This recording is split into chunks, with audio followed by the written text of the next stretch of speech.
Okay, hello, welcome back to Spindle Solution Studios Presents. Words, yes. Uh, I'm back here doing another bonus fight for the 5th Ruby Phoenix Adventure Path. This time it's an exhibition match between a team and a scary looking creature as my, who was our algebra teacher? Yes, algebra and in Nate's case, geometry teacher would say. Uh, let's go over to the match. So, uh, for this extra special match, Haojin, as you can see up on the red throne over there. Hmm? I do have hit points for them. I picked arbitrary values for Haojin, so I said, fuck it, she has 400 hit points and AC 50. She's a full caster, okay?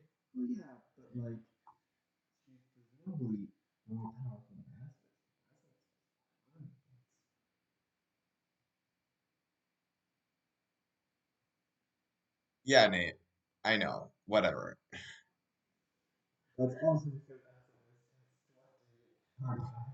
Yeah, Nate. I was going to say that. Like, anyway, I don't even know.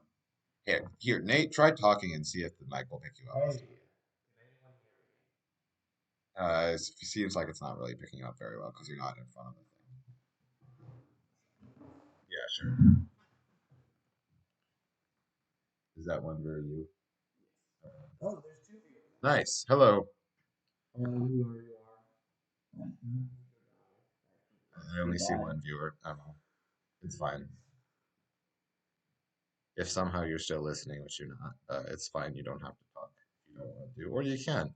It's cool. We're hanging out. Anyway, so on one side we have Winter's Roar, a team from the frozen north of the lands of the Lunar Kings, and on the other side, Haojin tosses a scroll onto the ground, and as the scroll begins to glow with magical energy, a huge towering creature uh, appears out of the scroll, uh, dressed in like these in armor, and it's got runes all along its body, and it wields this massive sword. I know it has a spear in the picture, but it has a sword in its stats. So, uh,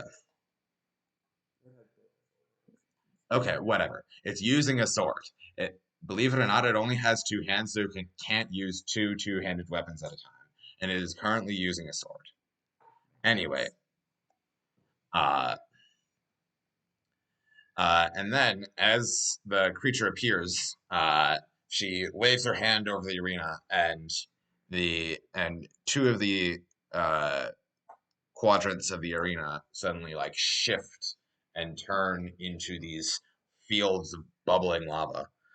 Uh, and then, to prevent collateral damage, she uh, casts another spell, and the entire arena is boxed in these kind of red, transparent walls of force. Uh, and with that, the towering rune giant charges across the arena at Winter's Roar. And we are going to start. We got uh, the Relic of Thasalon is up first, and it's gonna smack. So first up, the Relic of Thassilon is going to. Uh, right, I planned this out ahead of time. It can get to 1, 2, 3, 4, 5, 4, 5, 6, 7, 8, 9, which means it puts it exactly in reach of these two. Double check that, but yeah.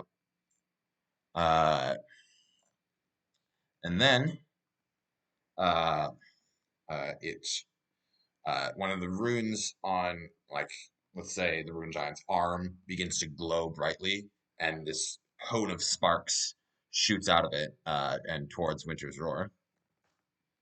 And it's going to do some electricity damage. Ooh, that's a good roll. 52.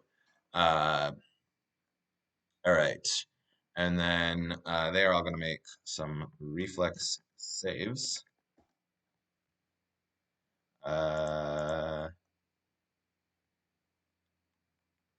DC 37, so that will fail for the big half-orc guy with the axe.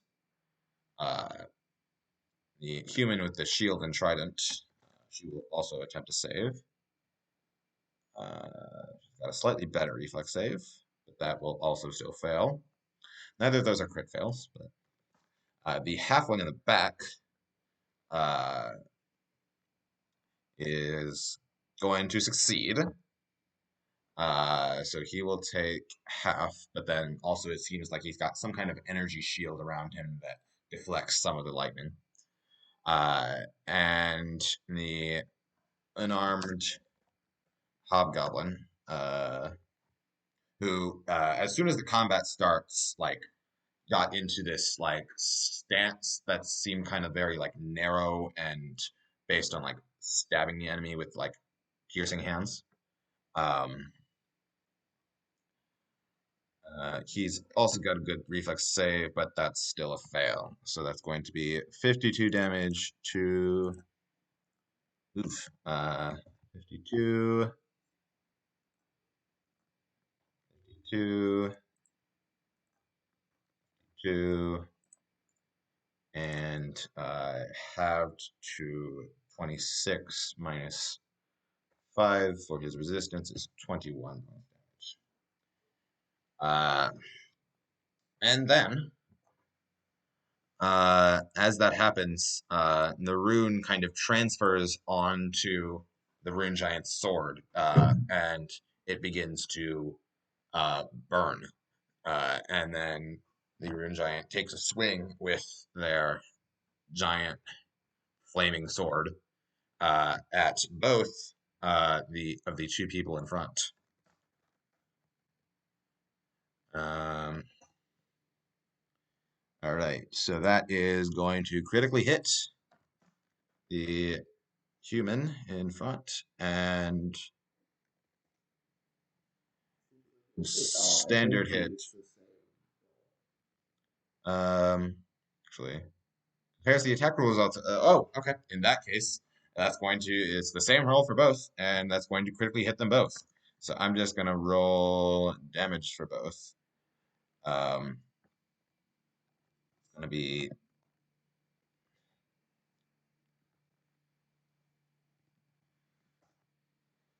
111 damage. Shit. Oof. So they might not win this one. All right. But that is the end of the Relic of Thassalon's turn.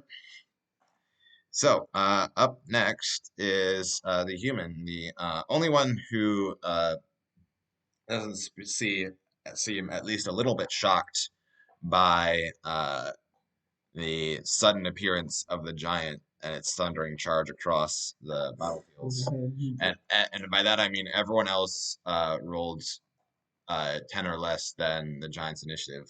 So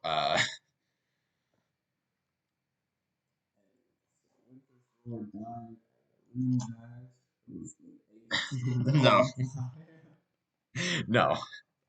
If they lose, then Haojin will cancel the match. Well, dispel the rune giant, and they won't die. Uh, and let's be honest, them losing is a very real possibility because she's going to have to move up, which, as she does so, the rune giant swings back around with a sword.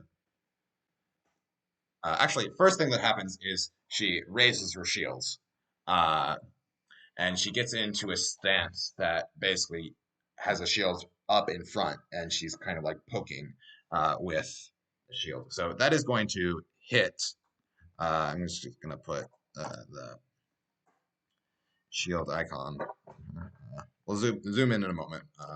There's one thing I want to do first. Then she's going to move up. The rune giant hits her, but not crits her. So that is going to be just 3d12 plus 17 plus 3d6 fire, 40 damage. So she is still up.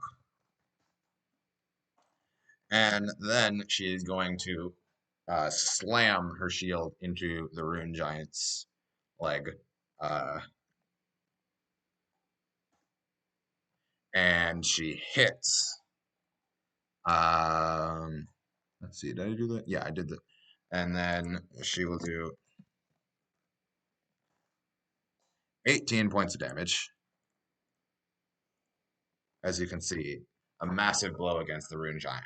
But perhaps more importantly, that the two elephant-like tusks on the shield kind of dig into the rune giant's leg, and she shoves and she pulls the shield up and uh, like basically yanks the rune giant's leg way the hell up there, and with a crash, the rune giant topples to the ground. Fun fact: you can't do combat maneuvers against people that are more than one size larger than you unless you have Titan Wrestler. But the improved knockdown special ability has no size limit. Anyway, that is the end of her turn. Up next is the Halfling. The Halfling is just gonna cast a spell, and suddenly, with a roar, the Halfling is no longer there, and I reveal, that I hid it behind the turn tracker, a dragon form. And actually, Halfling took 19 points of damage, or was it 21? It was 21. And then I will add this back to the initiative at, I believe he was at 32. Unfortunately, it was 2 actions to cast a spell, and he was slowed one, so that is going to be his entire turn. Up next is What dragon form is it? it is a silver dragon.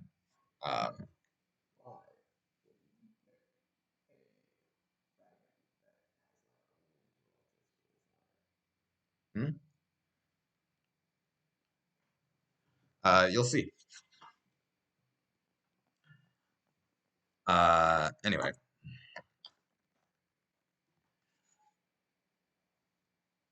I will say he would recognize the runes on the giant's body, give him immunity to fire, so that's why he wouldn't have picked a fire dragon. That's He's a spellcaster. He's got good I would say you should realize that.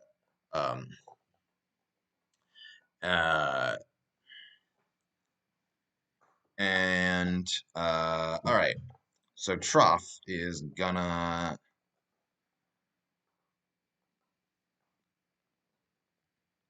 Trough is going to run up. He's going to provoke an attack of opportunity. Let's see. He's got a movement speed of 30 feet, so he can get to here. And they can start to move around to flank. No, that's not considered flanking. You do have to go through the whole thing. So they would have to be on opposite sides. It's a speed of he's got a speed of 30 feet, so yeah, he can get to there. And then with his last action, he is going to make it. He's going to punch down at the giant and basically I'll just pummel it. And he is going to hit. And that's going to be plus 1d6 cold damage. And plus 1 from the backstabber traits. Giant is flat-footed. Yeah. Let's go. And then he basically just punches him in the eyes, apparently. And The giant is dazzled. Oh, actually, I'm gonna zoom into the combat now that I have revealed the dragon, so we can see what's going on there. Uh, and that is going to be. Oh, and I'm going to remove his slowed. So it's only for the first round. Uh, and last but not least is Ernak Lost Wind, and he is going to charge up. Uh, oh wait, did I have the giant do an attack opportunity? No. I did not. The giant gets 2 attacks opportunity per round because the giant is overpowered. Uh, the giant is overpowered for a level 16 creature. Really, they were tier 17 in uh, Pathfinder First Edition, so I don't know why they made them 16 this time. Yeah. Anyway, the giant is prone, so is only going to get a plus 31 to hit. So it's theoretically possible that the giant could miss. And that missed. All right. I mean, it would miss on a natural one, pretty much anyone, but uh, it would also miss on a natural two. Anyway, uh, so Ernak Lostwind is the giant is out of attacks opportunity, so he will just charge in with impunity, and he is gonna go 1, 2 to here, here, uh, and he is just gonna try to bury his axe in the giant. Uh, that will not do it. The giant, even on the ground, is well armored. And that is the end of round one. It is now round two.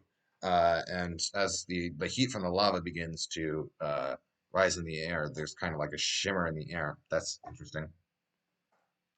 Uh, okay, first up is the Rune Giant.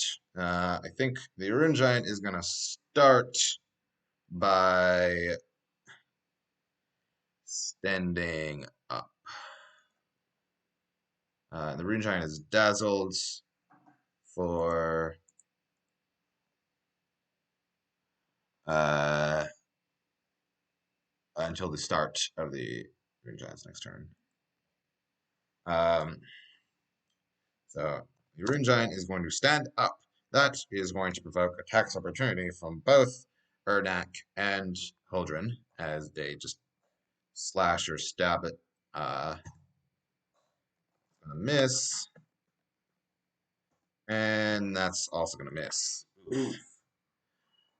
So first action, stand up. Actually, let me roll. All right, the Rune Giant cannot invoke Rune for another 3 rounds at this point. Uh, so the Rune Giant is going to do a big ol' swing, I think, against Ernak and Haldren. And is going to crit. And let's see. D12 plus 34. Oh, right. The Rune Giant is dazzled. So I think because it's the same attack roll, I'm going to say it's all or nothing. So on a 1, the Rune Giant will miss entirely. Nope. All right. So this is going to be 3d12 plus. It's a crit, so 6d12. Oof, not looking great. Plus 66 plus 34 is 94 points of damage. Huldren, as she is taken out, actually, I don't think she would block it on herself because she's going to get taken out either way. She's going to shield block for Ernak, so he takes slightly less. And she did actually manage to shield block even though she already attacked opportunity. That's interesting. Um, so she shield blocks for, I believe, 15. Yeah. Uh, so Ernak is only going to take 79 points of damage. Only 79. Wow, what a fucking weakling. And that is going to drop her to 0 and also break but not destroy her shield. Oof. Uh, okay, and then the Rune Giant has one action left. The Rune Giant is suffering from multiple attack penalties, so this is only a plus 23.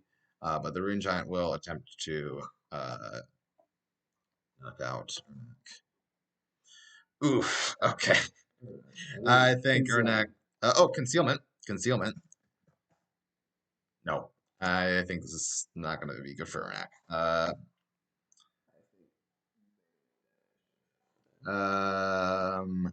He's got 48 HP, Okay. and the minimum damage is 46.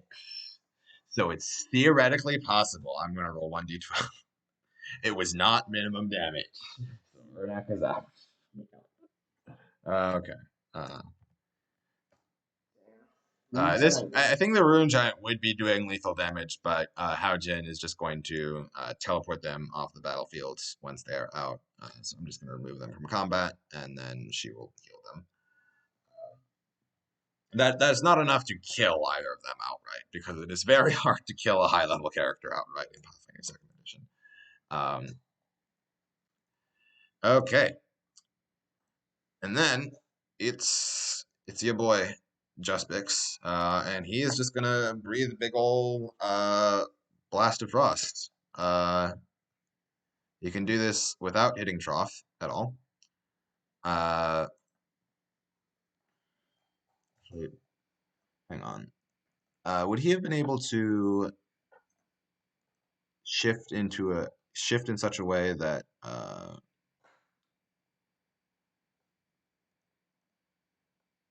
he starts within reach? I think he should have been able to do that. Um, where was his starting position? I think he started here, right? Um,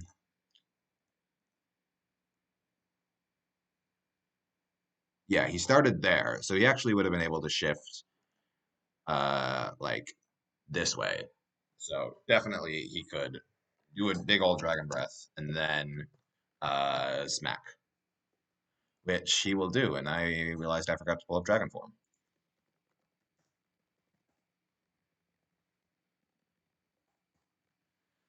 So I'm going to make a reflex save for the Rune Giant. Reflex is the Rune Giant's worst saving throw. However, a 35 still succeeds. Oof. Oh, right. I forgot the search engine is no longer working on Archives of Memphis for some reason. All right. Dragon form. There we go. So that's going to be half damage of 8d8 points of cold damage plus 14 for being a huge dragon. It's plus 14, plus 14. So that is 26 points of damage, not quite 52. If it was 52, the Rune Giant would have just died instantly, but it was not, alas. All right, and then he will just do a big old chomp, and we'll hit, and we'll do not 12d12, 2d12 plus 2d6 cold plus a damage bonus of plus 12. Is that right? Yeah.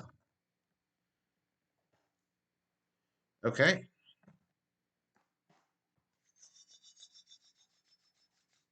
Not nothing. Uh, okay, and then Trough is going to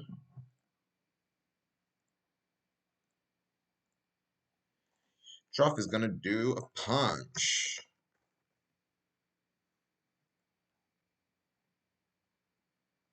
He's kind of like gouging with these like pointy like icicle like hand gestures. Uh, and so Trough is going to hit. Um,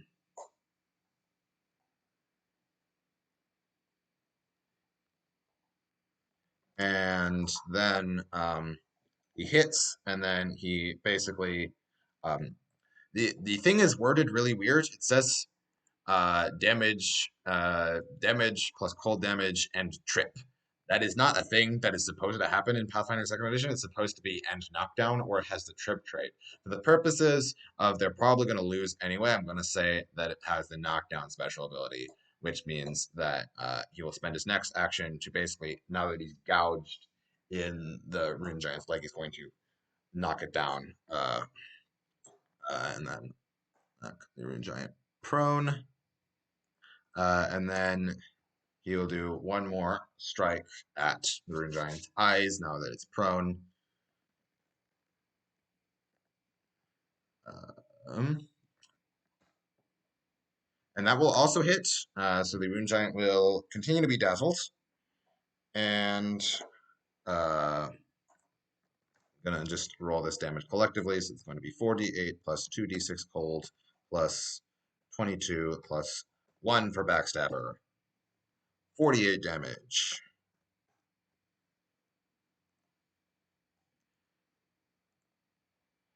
Okay. And it is now round 3, and the heat from the lava begins to heat up even more. And now I'm gonna have both Juspix and Trough make some fortitude saves versus the incredible heat. So Trough will succeed and take half, and Juspix will also succeed and also take half. 3 points of damage. But it is continuing to heat up as the wall of force traps the heat in. All right. The Rune Giant is gonna stand up. Can the Rune Giant make a wide swing against both of them? Within its reach. Okay, yeah. So even if they're like on the other fucking side, it can just do like a spinny attack, and the Rune Giant will make this. The Rune Giant becomes a Beyblade, and the Rune Giant doesn't quite crit either of them. Uh,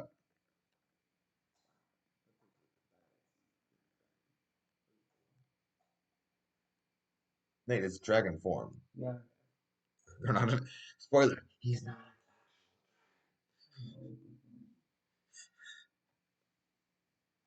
Uh, all right.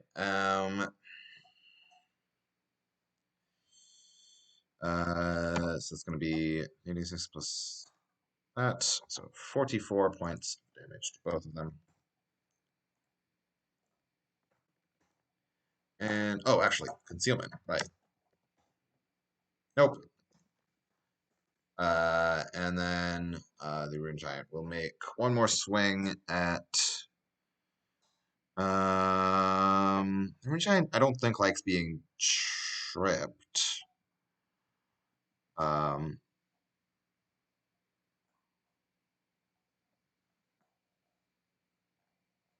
so yeah, the Rune Giant is gonna focus on Trough.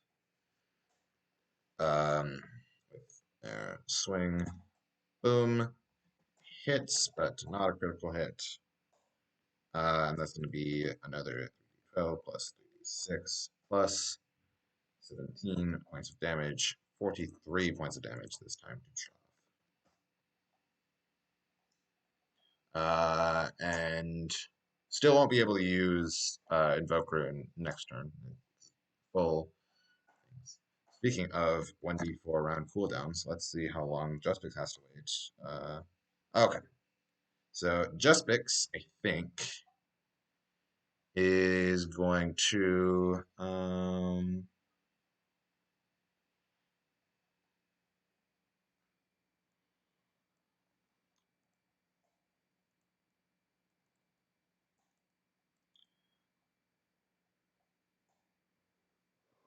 Hmm.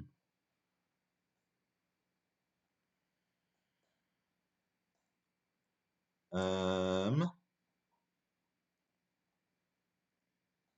let's see. All right. I think Juspix is actually going to uh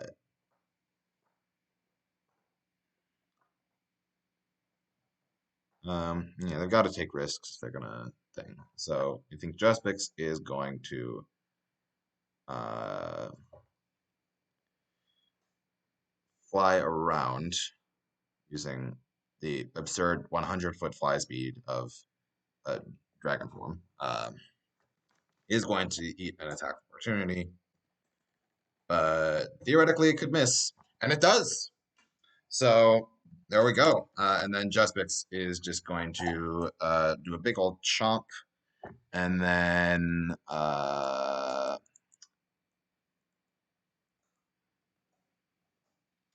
we'll do a claw. Uh, and his attack bonus of plus 28. Okay, that's a crit with a bite. And agile claw, so nope, that will miss either way. So that's going to be 4d12 plus 4d6 cold plus uh, damage bonus of plus 12, so that's 24 damage. So that's 75 damage. Okay, they might not lose. If they can keep this up. Um, and all right, and then Frost Knuckles is just gonna fucking punch. He's gonna hit him with the icicle gouge, and uh,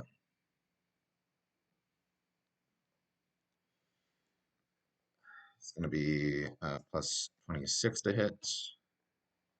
All right, that's a hit.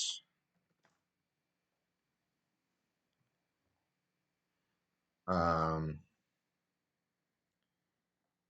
and then he will do a trip, and I think he will attempt to. Actually, wait a minute. He's flat-footed creature, so he can do the blinding strike automatically, um, because it's flat-footed, so he doesn't need to trip. Although he probably will still trip. Um, I don't think. How smart is he?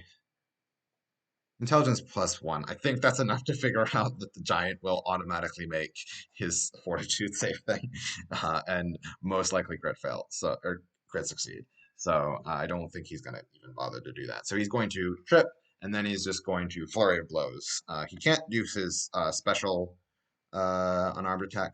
He has to use fist strikes, but that's fine. Uh,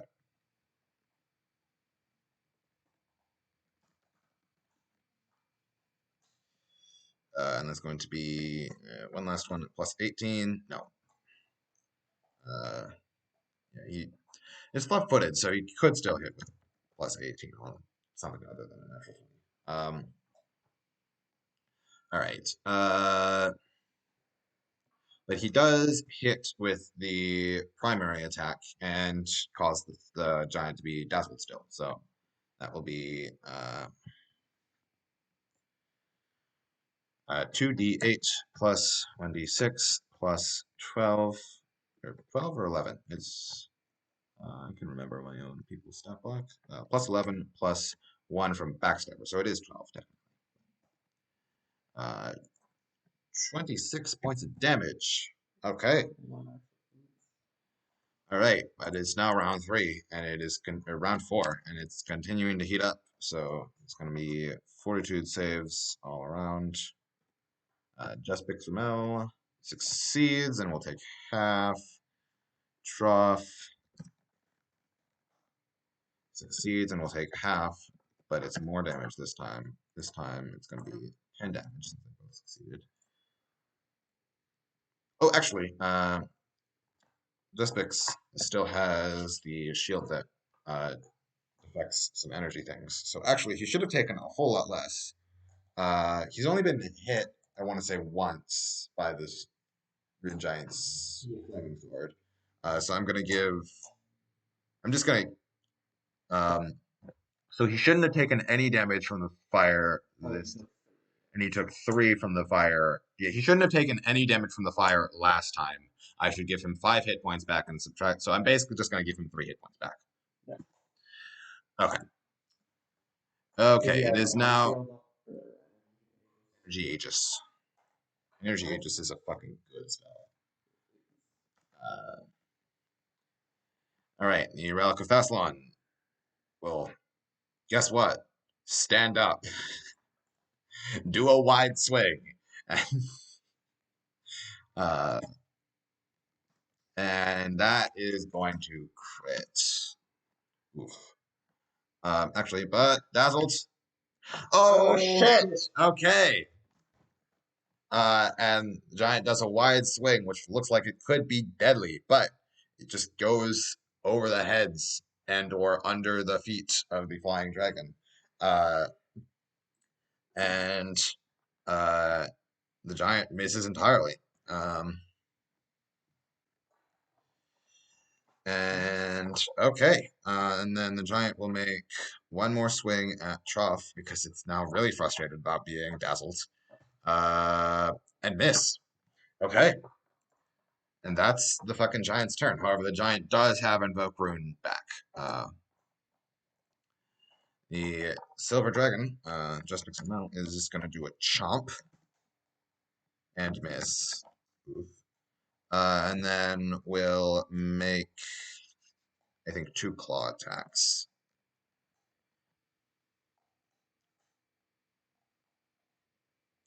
Um,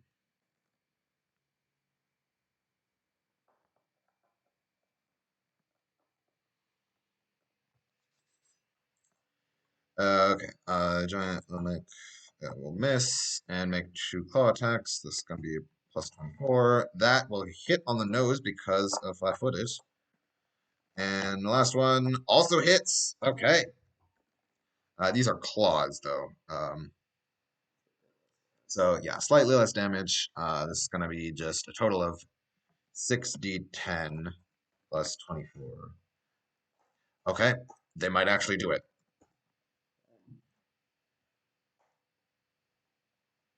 Uh, I would not have bet.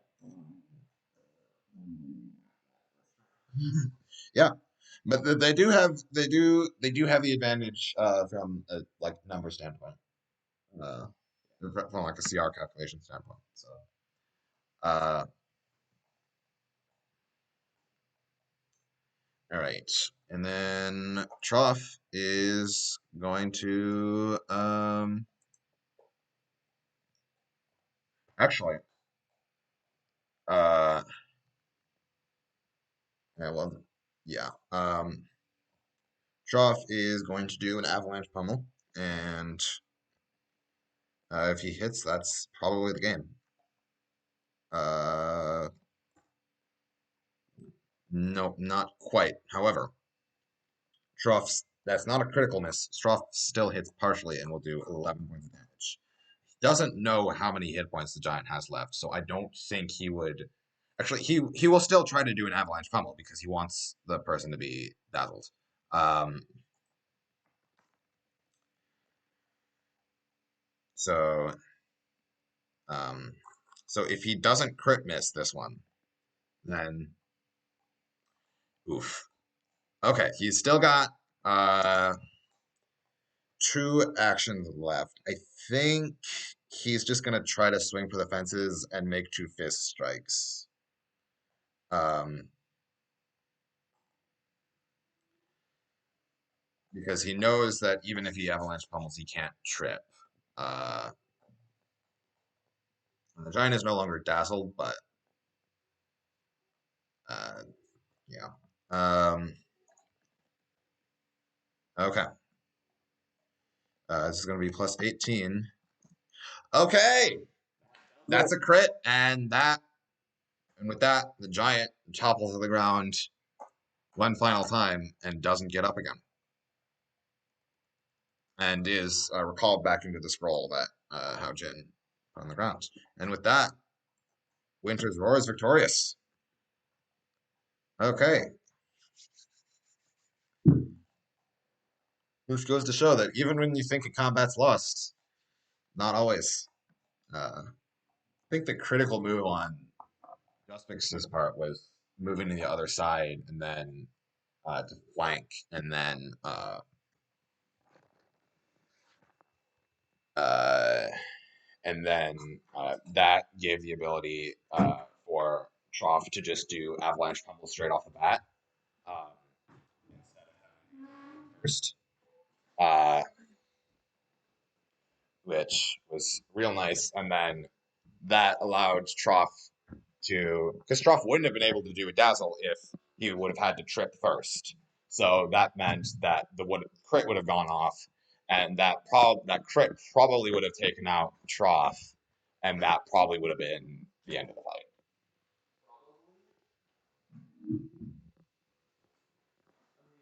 Just still at a fair amount.